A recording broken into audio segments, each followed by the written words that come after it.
A graça e a paz do nosso Senhor Jesus. Nesse dia, né?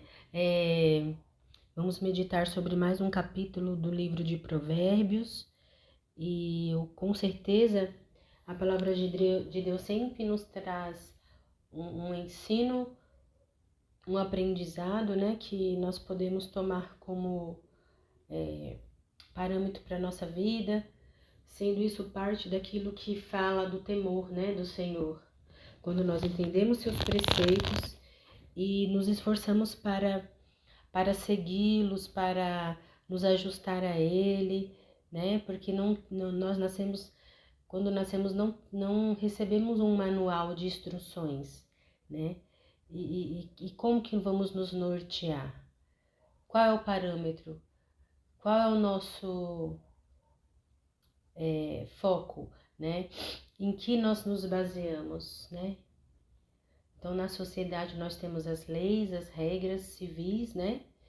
E com a nossa questão moral, a Bíblia nos traz essa moralidade, essa linha, né?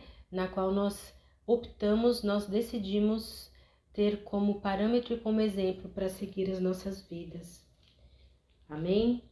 Então, por isso que é importante nós lermos, nos alimentarmos da palavra, termos isso como o norte das nossas vidas, nos pautando sempre nas leis do Senhor, nos seus ensinamentos.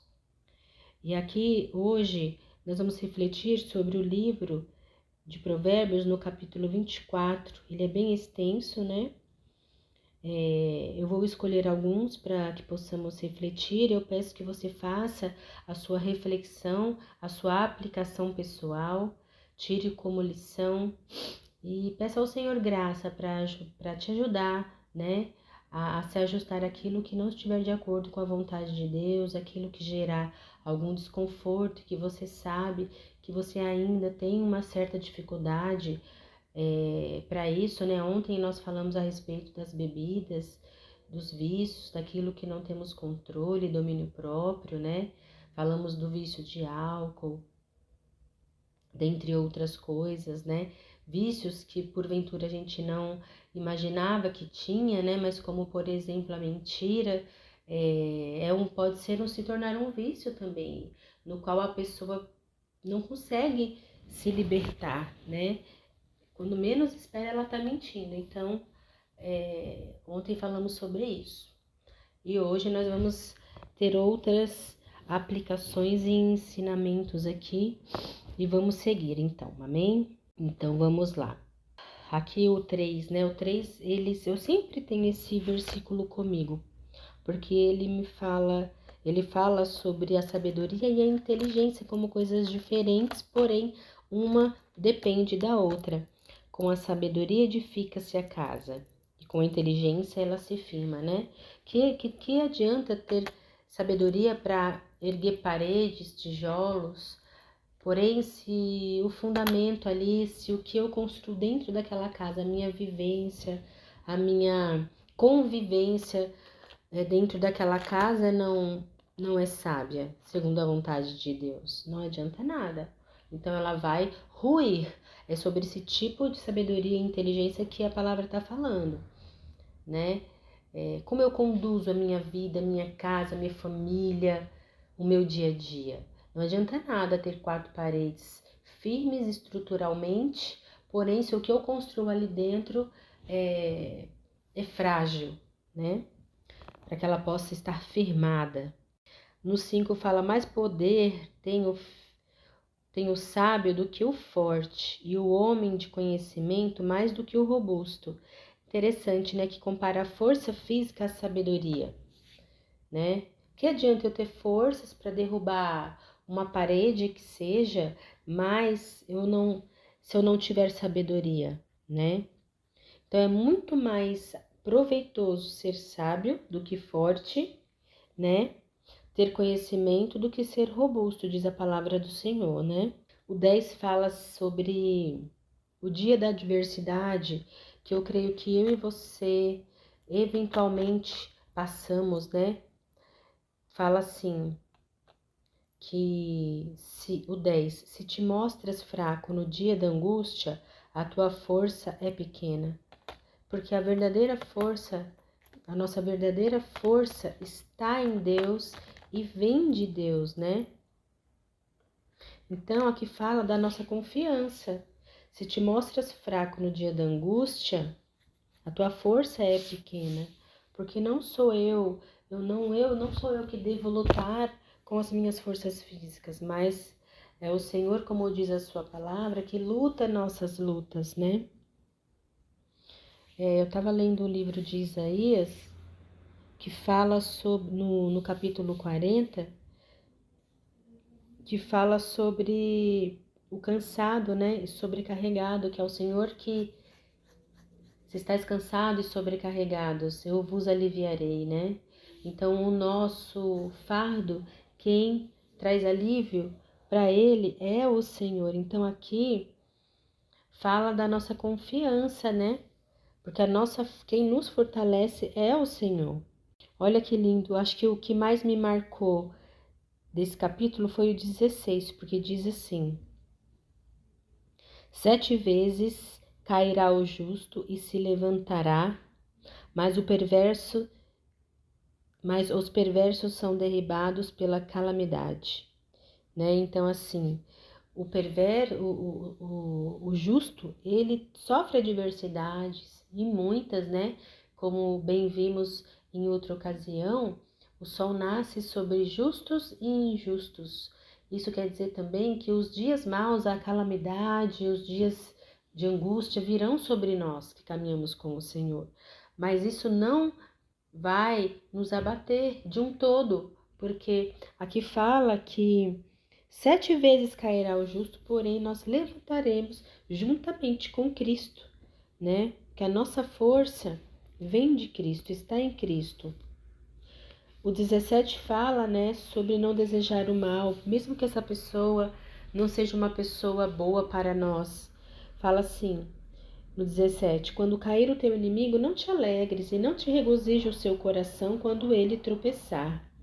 Que não devemos nos alegrar com a tristeza daquelas pessoas que porventura nós não nos demos bem, aquela pessoa que nos feriu, aquela pessoa que nos magoou. Isso pode ser um irmão de sangue, um cônjuge, né? Ou aquela pessoa que nós muito estimamos, né? A gente, poxa, eu esperava isso de todo mundo, menos dela, e de repente ela passa por um momento difícil e venhamos a nos alegrar com isso. A palavra de Deus que diz que isso não é bom. E no 21 novamente, né? Como nos capítulos anteriores, fala: teme ao Senhor, filho meu, e ao rei, e não te associe com os revoltosos, porque de repente levantará a sua perdição, e a ruína que virá daqueles dois, quem a conhecerá? Amém? O 24 fala de parcialidade, né? Que muitas vezes somos tendenciosos a ser pessoas parciais, né? Colocar 2 pesos e 2 medidas sobre determinadas situações. Isso não agrada ao Senhor. Por exemplo, eu conheço 2 pessoas, porém eu tenho uma afinidade maior com uma do que com a outra. E se eu tiver chance de beneficiar ou oportunizar algo, né, para essa pessoa, eu vou. Se a minha tendência é afinidade de determinada pessoa, eu vou tentar beneficiá-la, né? Sendo que as duas, em determinado momento, podem ter o mesmo direito, né? Então, isso fala de parcialidade, que não é bom. Não, o 29 fala assim: não digas como ele me fez a mim, assim lhe farei a ele, pagarei a cada um segundo a sua obra. Então, aqui fala de justiça com as próprias mãos, de justiça própria, né? Não cabe a nós. Quem somos nós, né? O apóstolo Paulo fala que não há um justo sequer. Aquele que nunca pecou, atire a primeira pedra. Então, quem somos nós, né, para poder julgar a causa do nosso próximo e querer fazer justiça com as próprias mãos? Não cabe a nós. Quem somos nós, né? Para julgar, para apontar o dedo, sendo que isso a gente deve fazer com a gente mesmo, com a nossa autoavaliação constante e diária. O 30 fala sobre a preguiça. Passei pelo campo do preguiçoso e junto à vinha do homem falto de entendimento. Eis que tudo estava cheio de espinhos e sua superfície coberta de urtigas e o seu muro de pedras em ruínas. Tendo-o visto, considerei, vi e recebi a instrução, um pouco para dormir, um pouco para tosquenejar, um pouco para encruzar os braços em repouso, assim sobrevirá a sua pobreza, como um ladrão, e a tua necessidade, como um homem armado, né? Se a gente quiser receber retorno por algo, a gente tem que trabalhar, a gente tem que se esforçar, porque senão a nossa vida financeira, digamos assim, né? A nossa provisão não vai cair do céu, né? Nós temos que correr atrás. Nós não estamos vivendo mais naquele momento em que o Senhor, na total dependência, né? O Senhor fala, esforça-te, tem bom ânimo, né? E ele fala de uma contrapartida, ou seja, da nossa parte. Ele faz a parte dele, nós fazemos a nossa, né? Isso não quer dizer que a gente vai se matar, nem de trabalhar e nem ficar com preocupação exagerada sobre juntar tesouros, mas aqui fala de não termos preguiça, né? E fala que quando se passou no campo do preguiçoso, tinha espinhos, tinha abrolhos, tinha urtigas, tinha tudo de ruim, falta de cuidado. Às vezes a gente olha para o jardim do vizinho e fala, nossa, que bonito, que jardim verdinho, que limpeza. Por quê? Porque ele cuidou, porque ele preservou, porque ele zelou. Assim é para com aquilo que o Senhor confia a nós, né? Por que eu vou somente dormir, descansar, sendo que eu também tenho que colocar a mão na massa? No 34 fala que se eu agir dessa forma, isso é uma afirmação. Assim sobrevirá a tua pobreza como um ladrão e a tua necessidade como um homem armado. Nós temos que agir, né, antecipadamente, temos que ser cauteloso, temos que planejar, lembrando que as nossas decisões, elas também geram consequências para aquelas pessoas que convivem conosco, né? Toda decisão que a gente toma, ela vai afetar positivo ou negativamente, não só a mim, mas aquelas pessoas que estão ao meu derredor. Então, se eu tomo decisões erradas, para eu voltar atrás é mais difícil, e nisso as consequências vêm, não é?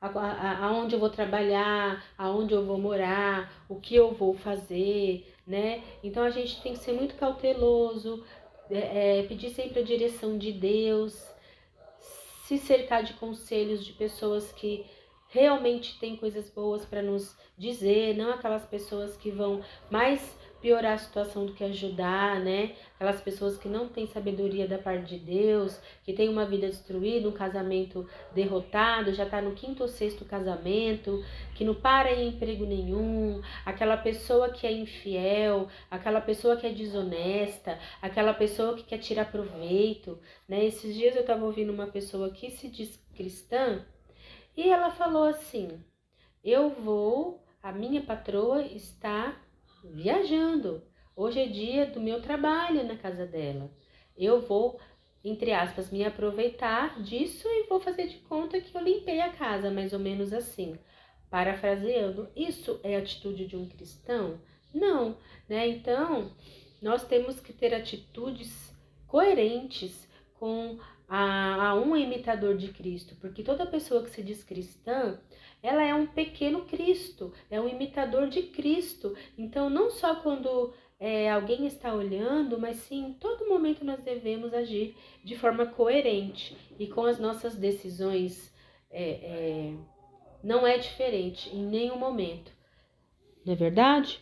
Então, que o Senhor nos dê graça, que o Senhor nos mostre, que o Espírito Santo de Deus traga à nossa mente aqueles pecados ocultos, tire de toda a preguiça do nosso meio, nos revista de coragem, de bom ânimo, nos dando sabedoria, né? em o nome do Senhor Jesus, e que o temor do Senhor seja a nossa direção nesse dia e sempre. Amém? Compartilhe esse vídeo com uma pessoa que você lembrou, de repente o Espírito Santo de Deus te trouxe à mente para compartilhar, porque vai ser bênção na vida dela. Ore a Deus, pedindo para te mostrar se porventura tem algo que não agrada ao Senhor, ou para fortalecer em alguma área que precisa ser fortalecida, levando em consideração a leitura dos provérbios. A palavra diz que se você precisa de algo, peça que o Senhor a dá. Amém? Se você está falto de sabedoria, ou não tenho forças para fazer desse jeito, quando eu vou ver eu já fiz de outro jeito, eu sei que isso não agrada a Deus, né? Então, é somente o Senhor que pode fazer e completar a boa obra que Ele começou na vida de cada um de nós. Eu não sou melhor que você, você não é melhor que eu, nós estamos juntos nessa mesma caminhada. Amém? Deixe nos seus comentários aquele versículo que mais chamou a sua atenção e para que possamos também ser edificados. Amém? Senhor, meu Deus e Pai, eu quero te agradecer e te louvar pela vida dos meus queridos amigos e familiares. Quero pedir, Senhor, derrama da sua graça sobre as nossas vidas. Que, Pai, sejamos sábios conforme a sua vontade, que sejamos inteligentes o suficiente para afirmar a nossa casa juntamente contigo, Senhor. Que não sejamos sábios aos nossos próprios olhos, Pai.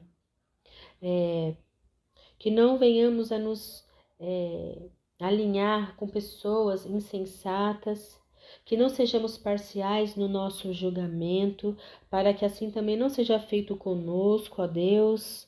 Ó Pai, que tenhamos coragem para fazer o que precisa ser feito, para que todos aqueles que estão conosco sejam beneficiados pelo nosso trabalho, pela nossa força e pela nossa coragem, Pai.